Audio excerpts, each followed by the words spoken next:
Les smartphones, on le vend en poupe en Afrique, mais qu'en est-il de leur protection? Si vous n'y aviez pas encore pensé, pas d'inquiétude, Pierre-Luc Roy a justement quelques conseils pour vous aider à utiliser vos téléphones en toute sécurité.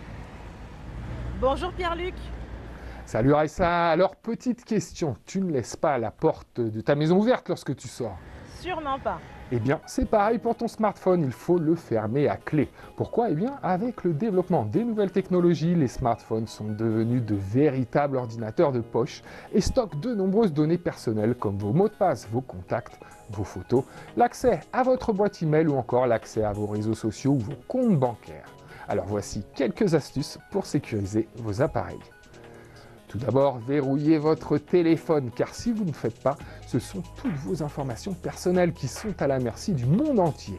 Comment s'y prendre? Eh bien, vous pouvez opter pour un code PIN, mais c'est le niveau le plus faible de sécurité. Privilégiez plutôt un mot de passe comportant des chiffres, des lettres avec des caractères spéciaux. Si vous avez du mal à le retenir, vous pouvez utiliser un schéma de déverrouillage. Enfin, les smartphones plus récents proposent un verrouillage par reconnaissance faciale, par empreinte digitale ou encore par iris. Deuxièmement, téléchargez les mises à jour de votre téléphone.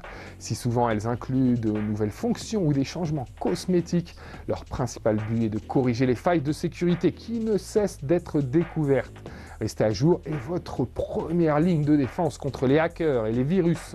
Par exemple, en septembre dernier, Google a identifié 52 failles de sécurité, dont 8 de niveau critique. Même si cela peut paraître pénible ou prend de la mémoire dans votre téléphone, traitez votre smartphone comme un ordinateur et maintenez son logiciel d'exploitation à jour. Enfin, soyez vigilants lorsque vous téléchargez des applications. L'un des avantages des smartphones est que vous avez accès à des milliers d'applications, mais faites attention où vous les obtenez. En fait, il est recommandé de ne les télécharger qu'à partir de sites officiels tels que Google Play ou encore l'App Store de Apple, mais cette liste n'est pas exhaustive. Cela dit, restez vigilants. En 2019, une société qui fournit des logiciels antivirus a identifié sur Google Play 172 applications malveillantes et elles ont été installées à plus de 300 millions de fois. Et même si vous êtes sur un site officiel, ne baissez pas la garde. Vérifiez toujours l'évaluation des applications et lisez les commentaires des utilisateurs afin de vous assurer qu'elles soient largement reconnues.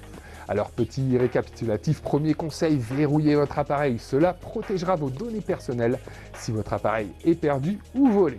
Deuxième recommandation, assurez-vous que le système d'exploitation de votre téléphone soit à jour afin de prévenir les failles de sécurité. Et enfin, téléchargez vos applications sur les sites officiels afin de vous assurer que l'application ne présente aucun danger.